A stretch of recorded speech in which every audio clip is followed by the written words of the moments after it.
Welcome back into Leadoff Spot. Todd Hollingsworth, Steve Phillips, take you up to 10 o'clock Eastern Time on a day that we celebrate Black History Month. It is our pleasure now to welcome in the Executive Director of the Major League Baseball Players Association, Tony Clark. Tony, welcome in. Todd and Steve, how you doing? I'm doing great, guys. Thanks for having me. Yeah, it's great to talk to you this morning, Tony. We greatly appreciate your time as an African-American Executive Director of the Major League Baseball Players Association. What does that mean to you? It means I have a responsibility that may be a little different than some others. My background and what I look like when I see the mirror suggests there are considerations above and beyond just the task at hand that I need to be aware of. But I am very grateful for the opportunity that I have to represent players. I don't take this responsibility lightly. And I'm thankful for the opportunity perhaps that it may offer others down the road in our game in general. Well, Tony, do you believe that that is a possibility? And the reason I ask you that question is because the numbers are down. I'm sitting here staring at them today. I mean, we've got two African-American club presidents, and Kenny Williams of the White Sox, Mike Hill of the Marlins. We've got one general manager in Dave Stewart. We've got one manager in Dusty Baker. I wished I was saying, and I wished I had a long list that was taking up all of our time. That's it. It's a short list. You know, what's unfortunate is here we are nearly 42 years removed from Frank Robinson being the first black manager, I want to say in October of 74. And we're not much different than we were then. And it's unfortunate. It's unfortunate because I believe that when you have a high level of diversity, when you have a high level of experience from people from different areas, different backgrounds, it represents the possibility for growth that may not otherwise be there. And that's not an indictment of anybody who currently has the job, and it's not a suggestion that they're not doing their job well. It's simply an acknowledgement that more diversity, more opportunity for those who are black, who are Latin, who are female, suggests that we're missing some things now that I think our industry desperately needs. We're visiting with Tony Clark, Executive Director of the MLBPA. And Tony, for players, since 1986, there's been a steady decline where in 86 we had 19% of the major leaguers were African Americans, down to just 7.8% on opening day of 2015. So we've seen the decline on the field. We addressed the issue off the field. Are the reasons the same for why the numbers have declined on the field in the number of African American players playing, and the lack of representation in the front offices and such? I think perhaps in part, and let me explain. I think when you are a young person who enjoys sports, you tend to migrate and latch on to what you see, what you hear, what's promoted, how it's promoted, as well as your interest in that particular sport. As a player, I think each age group or section along the age spectrum has its own challenges as it relates to progression and interest on some level. So whether you're 5 to 12 or whether you're 12 to 14 or whether you're 15 to 18 or 19 to 22, each spectrum has its own set of challenges. But on a very fundamental level, I think it's interesting that you brought up the mid-'80s as a reference point, because I think it was largely toward the late part of the 70s, early 80s, where other industries altered a bit how they approached a marketing of the game, of their games. So it lent itself to a little different vantage point than they may have had before. It lent itself to a level of interest that was always there, but maybe manifested itself greater as that adjustment was made in how the game itself was marketed. I think as much as we want to talk about the numbers themselves, I think it would be remiss if I didn't. I'd be remiss if I didn't offer that getting to the big leagues is tough. Todd, I know you can appreciate that. Mm-hmm. Steve, you've been in the game a long time. You guys know that getting to the big leagues is tough. It's all for me about opportunity, whether it's opportunity as a player or whether it's opportunity in management, whether it's opportunity as an executive. From top to bottom, it's about opportunity. And I think if you put to the side what's portrayed on TV and how the industries themselves are marketed, despite the fact that I do think that's an important piece of this puzzle, providing opportunities and a level of engagement such that those opportunities manifest themselves where you as a young person can see, okay, I have an opportunity to do X because John is there, or I have an opportunity to do Y because Steve is there, or I have an opportunity to do Z because Robert is there. That makes a difference. And unfortunately, as I mentioned that or referenced Mr. Robinson, Frank, that you still don't see as much of that where if you're a young person and turn on the TV, whether you're an athlete or not, you're going to say, hey, I see that person there, and you know what? I have an opportunity as well, or as a result of that person. There just aren't as many examples. So I think they're all intertwined and related, but right. Each of the issues, at least as they tie to a player, I think is more age specific than anything else. And Tony, I guess the other thing is I look back to when I was growing up as a kid, and I'm 52 now, but we would go out and play pickup baseball games. We'd get some kids in the neighborhood, go out and play pickup baseball games. We would take on the roles of great players and say, I'm going to be this guy, I'm going to be that guy. We didn't have to have 18 kids to go out and pick up a game. We'd take one field was out. If you hit it that way, you're out, and we'd go out and play. Nowadays, kids don't play as much pickup baseball games. They'll play basketball, or they'll play video games, they'll play whatever. The opportunities for kids to just be able to play, it feels like it all has to be formal baseball, organized, structured baseball, showcase events. And the way the game's played is different at the younger levels right now.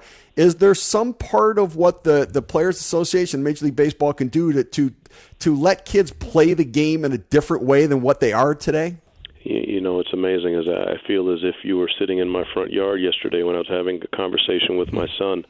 I think the system is broken. Playing sports was supposed to be fun. It is supposed to be fun, and it's not that anymore. You share a story about how you went down to the field. I shared a story with my son yesterday about how a handful of us used to pack a lunch and we'd go down and play all day. But we played, and what I told my son was, you know what, we just played, and I got better and didn't realize that was what was happening. We've created a youth system that suggests, and I even catch myself, I'll ask my son, did you get your work in today? Well, if I'm 13, 12, 11, 10, 9, and you're asking me if I got my work in today, and you're referring to baseball or basketball or football, that's not fun. Going out and playing and spending time is fun. And so we've created a dynamic where, if you're not 9 years old and playing 120 games a year, you're not going to develop. Or if you're not playing on this particular team, you're not going to be seen. Or if you don't have this equipment, or if you don't play in this tournament, or if you're not wearing this hat. And all of those things don't need to be a part of the conversation as much as developing a young kid, a fan, love the game, play it as long as you can. And I think everywhere along the road now, you've got parents and coaches and folks inside and outside the game suggesting that you have to commit here if you want to get here, and it's entirely the wrong perspective to have. And you guys know our game is hard.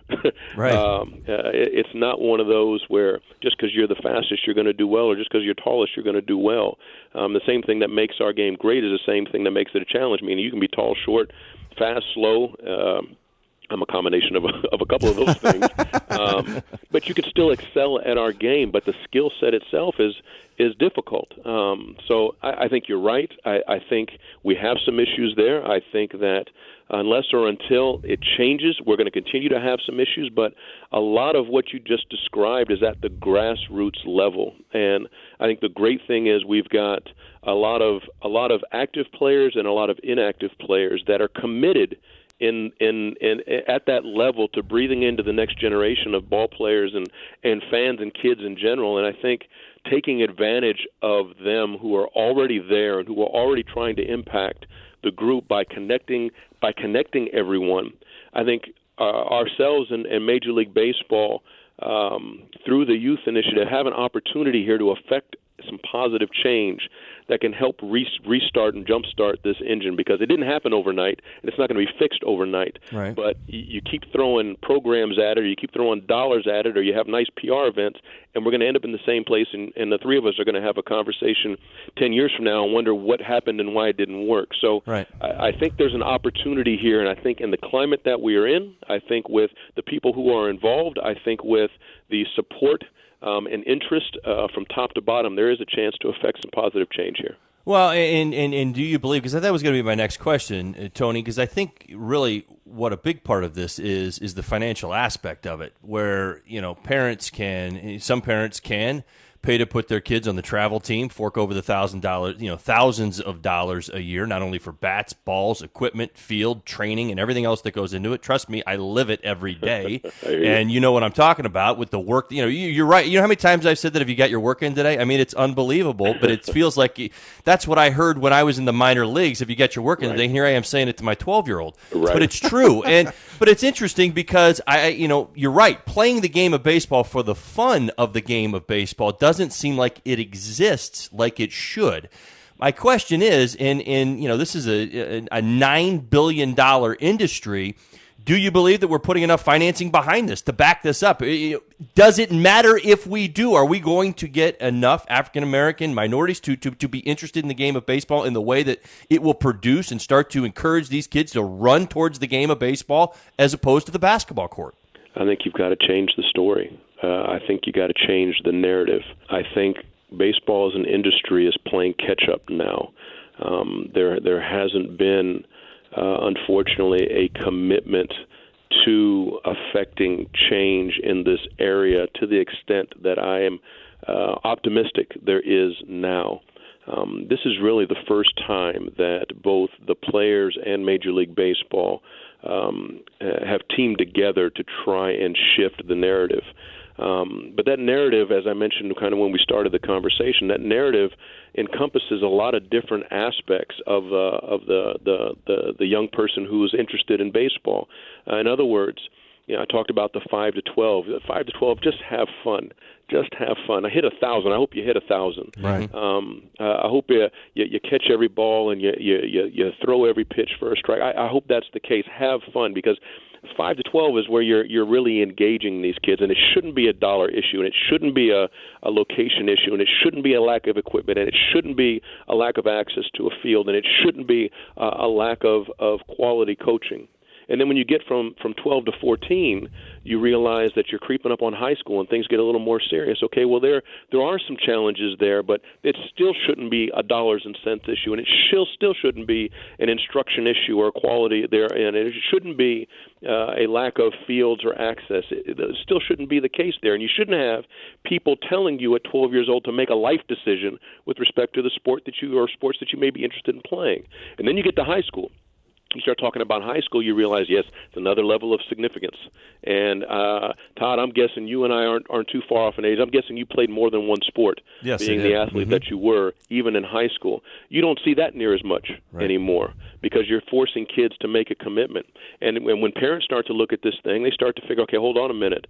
How are you going to pay for college? Academics is first and foremost, and it always should be. But being able to provide some additional wherewithal by playing a sport because you have a talent or a gift, and I'm telling you that you need to play this sport rather than that because you're not going to get the support that you would otherwise get in the other sport going to college, well, that's an issue. And then you start talking about the age group from 18 to 22. And when you get in that age group going to college, now you start talking about what's going to happen beyond. If you were actually one of the ones that was fortunate enough to get to college, chances are you don't have a full scholarship. Chances are you're having to supplement with an academic scholarship, and chances are you're coming out of pocket. Now that's at a 4-year. Obviously, there's a number of different levels underneath, but you have different concerns once you get there with respect to your development and giving yourself a chance to play professionally. So each step along the chain, you have to pay attention to the particulars there, and you have to engage though on the front end in order to even get to the back end. So if you change the narrative and suggest from start to finish, if you engage in our sport, there is an opportunity for your academics. There's an opportunity for your health. There is an opportunity on the field. There's an opportunity off the field. You're going to have a level of support and engagement throughout your walk or your journey that is baseball, whether you end up playing in the big leagues or you end up playing in the minor leagues or you just end up playing in college or you just end up playing in high school, you have a chance to be a part of the industry, top to bottom on some level. And I don't mean at the professional level necessarily, but I mean in the game itself. And you, in turn, flip back and you start having kids, and you've engaged the next generation as well because the game has been good to you. You love the game. You've had an opportunity, and academically, socially, spiritually, financially, perhaps on some level, you've had a level of engagement that you can speak to in our sport that's different than the others. I think we have an opportunity here, and it's not just about throwing money at it. People have thrown money at problems for a long time or created new positions for a long time or created a nice program and had a nice PR event. This is substantive. This is getting your hands dirty. This is affecting change at a grassroots level. And I think if you do that, and if we do it together, we've got a chance to turn this thing around. But it's going to require doing some things that neither side has done before.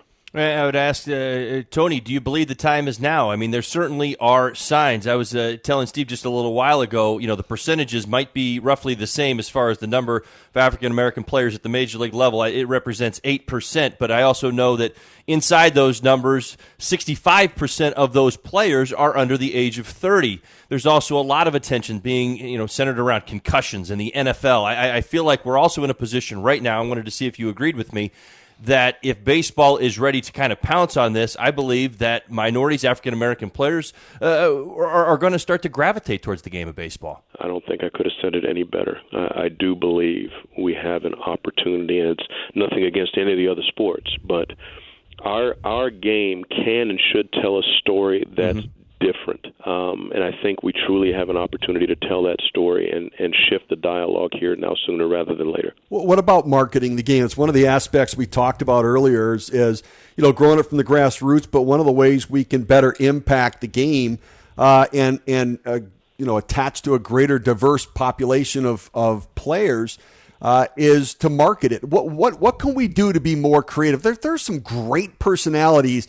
Yeah, you always hear, well, baseball is a regional game. It's not a national game. And, people are more in tune to their own team than a team on the West Coast or the East Coast or wherever they live. What can we do to market the game differently? Well, I think that it's interesting that we're even having the discussion against the backdrop of what is available to everyone now. What do I mean by that? It used to be just TV. Then it used to be TV, or it used to be just radio, and then it used to be TV and radio. And then it was TV, radio, and a platform that was MySpace. And then you added more in, and you realize you're talking about Facebook, and now you're talking about Twitter, you're talking about Instagram, and you're talking about a number of different ways to spread the word, a number of different ways to engage the next generation, a number of different ways that suggest, if used correctly, we can get a group of young people and fans and meet them where they are. I think we've seen a number of cultural shifts. I think, you mentioned the early 80s or the mid 80s. There were a number of shifts that happened back then, and unfortunately, the trend on our side of the street was to stay the course, and so we've missed. Doesn't mean we can't fix it. It just means we've missed. So I'm obviously a little biased. I think that players are largely the key in that level of engagement. I think there are ways to do it. We are having some dialogue with Major League Baseball. I'm hopeful that dialogue continues because as much as you provide opportunities in other areas, knowing how to engage this generation of young people is going to be vital toward how we connect the dots generally among a group that has a lot more options and a lot more opportunities to spend time doing other things than they've had in the past. Visiting with Tony Clark, Executive Director of the MLBPA. Tony, clearly I can hear the passion in your voice for the subject. And as we celebrate Black History Month, the impact in baseball and, stemming from Jackie Robinson and beyond to Frank Robinson and obviously others, I hear the passion from you. In order for the game to grow, though, it can't exclusively be the passion of the Players Association.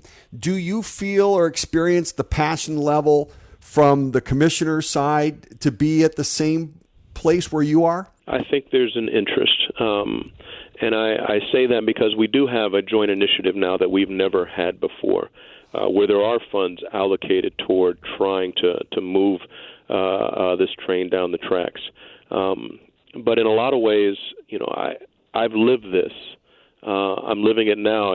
Todd had mentioned he's got a youngster. I've got a 13-year-old. This is any player or anyone who's been in the game for a long period of time is going to have a passion for the game and is going to have a desire to see everyone have an opportunity to play and enjoy and engage the game that we love. Growing up the way I did, spending time with the folks that I did, realizing when I did get to pro ball, the opportunity that I truly had and why I had it, the respect I have for any number of people who have laid the foundation for me to enjoy this game and to be in a position to share this game. You can't help but be passionate about it. It's almost as if a number of us are genetically predisposed to wanting to share the secret and share the gift. So I do believe there's an interest there. I know there are a number of folks who are passionate on Major League Baseball side. And I know as players, from the time that we were knee-high to the table, this game has meant the world to us. And there's nothing more, nothing that we would like to do more than, as an active player, as an inactive player, share the love and passion that we have for the next generation so that they can see and enjoy and experience all the things that this game has provided for us. Well, Tony, listen, we appreciate so much the time that you gave us today and the perspective that you bring for your position in the game, your experience in the game, having played as well, a multi-sport star yourself, and making the choice of ultimately pursuing Major League Baseball, and a lot of opportunity for growth there, and certainly I think the passion there from the Players Association side of things. Can't thank you enough for taking the time out today to give us your thoughts and opinions on this. No, again, I appreciate you guys for having a willingness to jump me on the phone and chat through it. I appreciate it as well. Thank you, Tony. Thank you, guys. That's Tony Clark, Executive Director, Major League Baseball Players Association, and obviously a strong feeling and opinion about this issue. And with that, I think some hope for the future that will continue to grow the game and move this in the right direction, both on the field and in the front offices. This is the Leadoff Spot, MLB Network Radio.